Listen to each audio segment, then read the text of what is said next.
UG ఆయుష్ counselling 2025 NCC category నుండి ఎవరైతే వెళ్దాం అనుకుంటున్నారో వాళ్ళకి వెబ్ ఆప్షన్స్ అయితే రిలీజ్ చేయడం జరిగింది.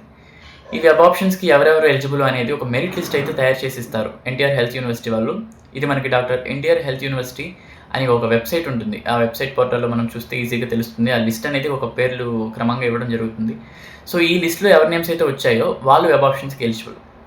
అయితే ఈ వెబ్ ఆప్షన్స్ ఎప్పటి నుంచి ఎప్పటి వరకు అంటే 26థ్ అంటే ఈరోజు నుండి, ఈరోజు సాయంత్రం 8 PM నుండి మార్నింగ్ 27th 11 AMకి కట్ అయిపోతుంది. సో, మార్నింగ్ 11 AM తర్వాత మీకు వెబ్ ఆప్షన్స్ మరీ ఓపెన్ అవ్వవు. సో, ఈ గ్యాప్‌లో మీరు వెబ్ ఆప్షన్స్‌కి అప్లై చేసుకోవాలంటే తొందరగా చేసుకోవాల్సి ఉంటుంది. నెక్స్ట్ ఇంకొకటి ఏంటి అంటే ఈ web options A college NCC category A colleges వరకు ఎలిజిబుల్ అవుతుంది అంటే ఏ కాలేజెస్ మనకి వస్తాయి. రెండే 2 కాలేజెస్‌కి ఇచ్చాడు. మిగతా ఏ కాలేజెస్‌కి ఇవ్వలేదు. ఒక కాలేజ్ వచ్చి ఎస్‌వి రీజియన్‌లో ఉన్న గుంతకల్ శ్రీ ఆదిశివ సద్గురు చాలా మందికి తెలిసే ఉంటుంది.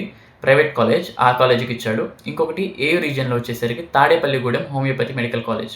సో, ఈ 2 కాలేజెస్‌కి మాత్రమే ఎన్సీసీ కేటగిరీ ద్వారా వెళ్ళడం పాసిబుల్ అవుతుంది. సో, వేరే పాసిబిలిటీస్ లేవు.